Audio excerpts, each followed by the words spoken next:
What's up, you guys? Godzilla Fan Freaks coming at you today with another figure review. And today we have a real treat for this figure review. Today we are going to be taking a look at and going back in time to the 1970s. This is a legit 1970s vintage Bullmark Ghidorah. I ended up snagging this guy from my buddy who manages Zia Records here in town, and he is also the owner of Tucson Comic Con, my good buddy Mike. Great guy. We're both big Godzilla, fanatics, fans, and I'm just glad to know him. I've gotten a lot of interesting and great, things from him, like not even considering figures, awesome just awesome little gets. And I can't thank him enough. He's been a great friend and I appreciate him. And he was getting rid of some stuff and this caught my eye and I was interested in it and I picked it up from him, and I couldn't be happier. I have been getting into a lot more vintage stuff and Bullmark stuff. And, I wasn't always into this stuff. I wasn't always into this, deformed, not accurate color, detail looking figures. It wasn't until the last, few years, that really started popping off for me. And I'm like, you know what? I want to collect Bullmark. I want to collect Marmot. I want to collect CCPs. There's just all these awesome different things that now I'm getting into. And I don't know if it's because maybe I'm just comfortable that I've collected so much new modern stuff that now, yeah, I want to dabble in the vintage stuff. But the vintage stuff is cool. I mean, I'm not going to lie, having a figure from the 1970s in this good a condition, my buddy Greg, I chimed in with him for him to give me more information on. And, he said it looks great. It's very kept well for good condition. It still has a lot of silver left in the paint apps. And it's like, that's what you want to look for in the 1970s Bullmark Ghidorahs that are this color, because I guess a lot of them don't have the silver anymore. So, again, this is something that's really cool. I've pointed out to my wife and, other people that, in Godzilla versus Hedra, where the kid is playing with his old Bullmark Godzillas on the slide, you can see, not this Ghidorah, that would be sweet. Can you imagine owning the Bullmark Ghidorah from the Godzilla versus Hedra movie? That'd be amazing. But you can see this figure strung up in the little greenhouse, flower growing area. This is basically that, not the exact figure, but it's the same type of mold and figure in that scene. So just knowing that I own something from that time period is it's pretty cool. Again, I'm getting really into the vintage stuff. But again, that's enough backstory on this figure, on how I obtained it. Again, if you follow me on, I posted it on the Facebook page. And then I also posted it on Instagram for Godzilla Fan Freaks as well. But again, it's like, if you're not following me on Facebook or Instagram, it's stuff like this that, wait, he didn't have a box day or any type of video on this? Like, when did he get this? It's because I probably just acquired it from Mike and I just posted about it. Anyway, let's get straight on into this figure review. And let's look at this beautiful 1970s Bullmark Ghidorah. And let's start off with paint applications. Paint applications, for the base of the figure, you have a very nice orange throughout the mold. Very nice greens. Very nice lime greens. Again, the silver still really pops on this guy.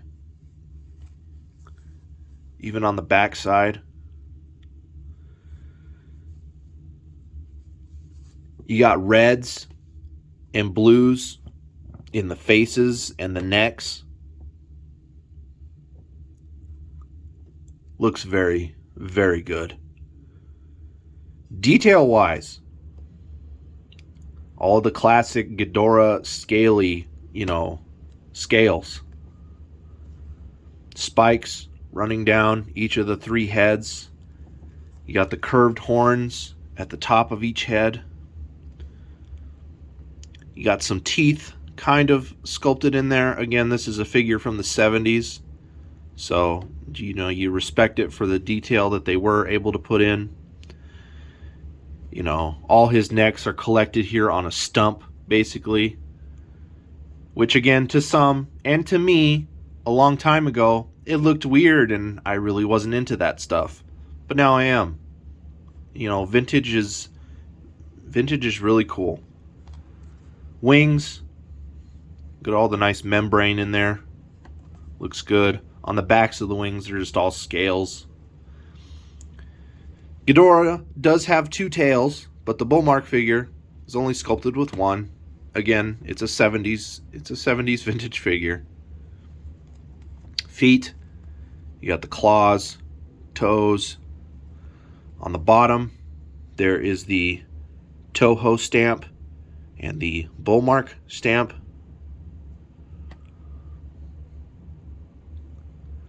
Eyes look good. Just a very interesting, just amazing figure. Again, this figure's older than me and most likely older than a lot of you. I mean, you take all that under consideration and the history that this figure has behind it, which is unknown. I know Mike said he bought it from somebody at a show, and who knows who had it before that, and before that, and before that. Like, this figure has, who knows how many times it's changed hands. And it's been kept in such good condition. It still has a lot of its silver, which, again, Greg told me is a good thing. And now it's in my hands, and it'll probably stay in my hands till I pass on.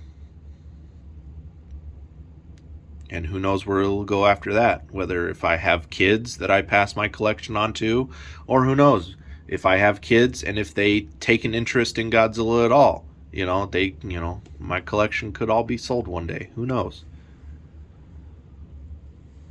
But just a very beautiful figure. I dig it. I'm digging vintage. I really want to come across. I want to come across not only more vintage, but even just marmots, CCPs, Bullmarks in general. I don't mind adding more of that stuff to my collection, for sure. Next on, since we went over detail, let's go to articulation. Again, it's a 1970s figure. You're not going to have a lot. You have this little rotation here at the 3 necks. The wings are on a joint, but you really can't rotate them at all. Like, they just kind of wiggle. Because if you were to rotate them, you could either ruin the figure or the wings might even pop out. You don't want to do that because you don't want to ruin something that's this old and just this still beautiful condition. Legs can kick backward and they can kick forward. And that's basically it. Push him all the way back here. And let's do some finalizing in size comparisons. I'm just going to scale him up with a couple Bandais that everybody is familiar with. Let's scale him up with the Bandai Godzilla 68. Kind of nudged my camera there a little bit. There he is, and what he'll look like scaled in with your basic Bandai. He towers over your basic Bandai. I think this guy, that's probably about 8 inches at the very peak of the the third middle head here. That's probably about an 8 inch. Because again, these guys are about 6. Maybe 7.5. I don't know. Yeah, I'd say it's about 8 inches tall. So if you're wondering, how big this guy is. And again, you got the wingspan, which is probably a little over 6 inches. Here he is scaled up with another Bandai everybody should be familiar with. Let's see here. This is another 6-inch Godzilla. So if you go from one tip of the wing, yeah, that's actually pretty far across. you know. So width, probably about the same height, maybe. But there he is scaled up. That way you kind of know an idea on how big this guy is. He fits in really good on a shelf that I have him on. Again, just really happy to have him. Mike, I can't thank you enough. Like, this guy is so cool. And I'm pretty sure, you know, over time, Mike knows to hit me up if he's looking to let go of anything. And, you know, some stuff he has, I probably have too. But everybody's different. I'm sure Mike still has stuff that I don't have. And, you know, it's just a little matter of time because I know he has been doing some spring cleaning these last few years. So he might hit me up again and be like, hey, are you interested in any of these? Which I might be. Who knows? So anyway, you guys, like always, we are Godzilla Fan Freaks. Please comment, like, and subscribe. Go check out Godzilla Fan Freaks on Facebook, as well as don't forget to go check out Godzilla Fan Freaks on Instagram as well. I appreciate the support and the likes and the follows on the different platforms, you guys. You know, it doesn't help me with revenue or anything like that. I just love reaching out to you guys in all the different ways possible and bringing you guys pictures and posts. And again, there's going to be stuff that you probably won't see here on the channel. So it's always good to follow me on anything that you are able to. And again, just I love you guys so much. You guys are a great audience. And again, I can't wait to continue to do figure reviews. I really can't wait to showcase you guys the collection room. It's getting there. These final touches are going a little bit slow just because it's not the top of my list to get done, but it'll get done. And you guys will be blown away, hopefully, by the way I have everything set up. It looks awesome, and I think it'll be worth the wait. So anyway, you guys, hope you guys enjoyed my review and travel back in time on this 1970s Bullmark Ghidorah figure. Again, thank you to my friend Mike. You are awesome. And yeah, that's it. So we are Godzilla Fan Freaks, and we will see you guys in the next video. Thank you for watching.